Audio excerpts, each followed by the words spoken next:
देवरिया के अंदर कोई ऐसा विकास का काम नहीं हुआ। अच्छा, जाते जाते देवरिया में जो 10 साल काम हुए, भारतीय जनता पार्टी की सरकार रही 10 साल में क्या बेहतर हुआ जो 10 साल के पहले नहीं हो पाया? बात करेंगे इनसे, कांग्रेस के नेता हैं, थोड़ा सा इनसे भी हम लोग बात कर लें। सर, क्या नाम है आपका? मेरा नाम बिस्मिल्लाह मुन्ना लारी जी, पूर्व जिला अध्यक्ष कांग्रेस पार्टी देवरिया जी।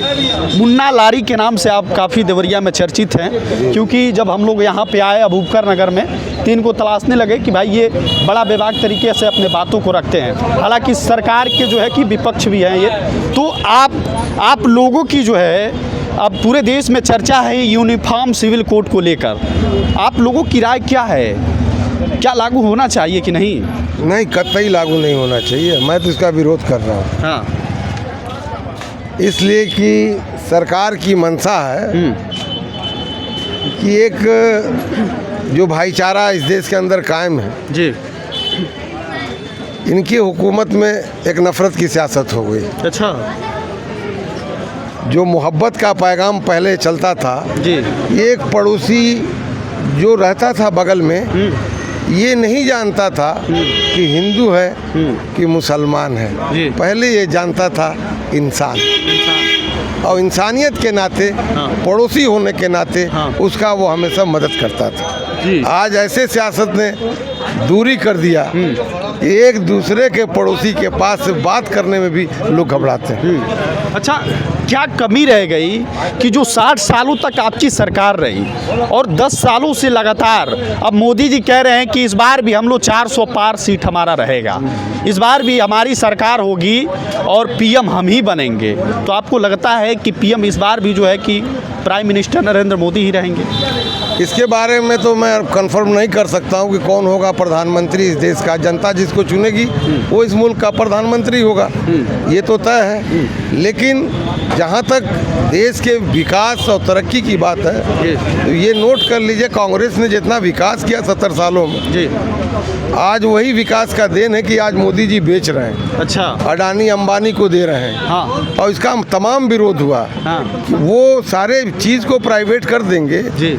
जो एक संस्था गवर्नमेंट ने कायम की थी, जो हम लोगों ने कायम किया था जी, उसको हम लोगों ने चलाया, उसको बेचा नहीं। संकट की घड़ी में भी उसको बेचने का काम नहीं किया, बल्कि उसको हमने जिंदा रखा। अच्छा। इनके रिज्यूम में बेचा गया। अच्छा। ये इतिहास गवाह रहेगा। जब भी कोई बात आएगी बच्चों की कहानी की किताब में लिखी जाएगी कि किनके शासन में तरक्की किया मुल्क और किसके शासन में हमारी धरोहर संपत्ति बेची। लेकिन वो लोग बीजेपी वाले कह रहे हैं कि अगर 60 सालों का बेहतर काम होता तो जो लोग हमें, आप लोग जो वोट दे रहे हैं, हम लोगों की सरकार नहीं बनती तो उनका बनना चाहिए जो 60 सालों तक राज किए। देखिए, वो उनका मकसद ये है कि हमको नफरत की सियासत करके बार बार एक टारगेट किया जा रहा है कि इनको समाज से कट कर दिया जाए, एक समुदाय को। अच्छा। और उनका मकसद भी है सीए लाने का कि लोगों को मालूम हो कि भाजपा के लोग या मोदी जी का मंशा है कि ऐसी बात रखी जाए कि लोगों के अंदर में दूरी बन जाए और बाकी जो है 85% लोग जो है एक तरफा वोट कर दे, बाकी 15% किनारे हो जाए। अच्छा। यही मकसद उनका है और क्या। चलिए, जाते जाते देवरिया में जो 10 साल काम हुए, भारतीय जनता पार्टी की सरकार रही 10 साल में क्या बेहतर हुआ जो 10 साल के पहले नहीं हो पाया? देखिए, देवरिया के अंदर कोई ऐसा विकास का काम नहीं हुआ। अच्छा। एक मेडिकल कॉलेज भी जो बना शहर के अंदर बन गया। आप सोचिए कि इस वक्त चलने में और शहर के अंदर चलने में कितनी दुश्वारियां हो रही हैं, ये आपको एहसास होगा। आम जन सिविल लाइन रोड हो या मोतीलाल रोड हो, एकदम जाम की दशा में फंसा हुआ। यही मेडिकल कॉलेज शहर से दूर यानी 5 किलोमीटर दूर कर देते तो उसका विकास भी होता और लोग आसानी से इलाज करने जाते भी।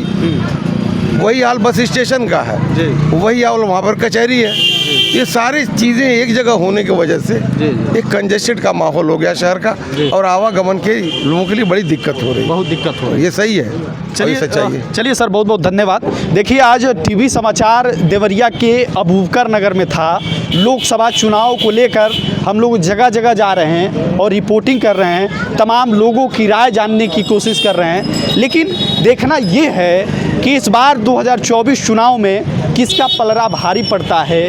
क्या इस बार भी मोदी सरकार होगी या फिर बदलाव करेंगे। लेकिन यहाँ तो साफ तौर से नज़र आया कि यहाँ जैसे लोग कह रहे हैं कि भाई जो सबका साथ देगा, मुस्लिम धर्म के लोग कह रहे हैं। हालांकि टीवी समाचार ऐसे बेबाक खबरों के लिए जाना जाता है। टीवी समाचार को देखना है तो यूट्यूब पर जाएं, अदर सोशल साइट पे जाएं, वहाँ लिखा है टीवी समाचार और लिख कर सर्च करें, सब्सक्राइब करें, बेबाक पत्रकारिता का साथ दे, समर्थन दें। तब तक ले लेते आप सब विदा। देखते रहे टीवी समाचार। नमस्कार।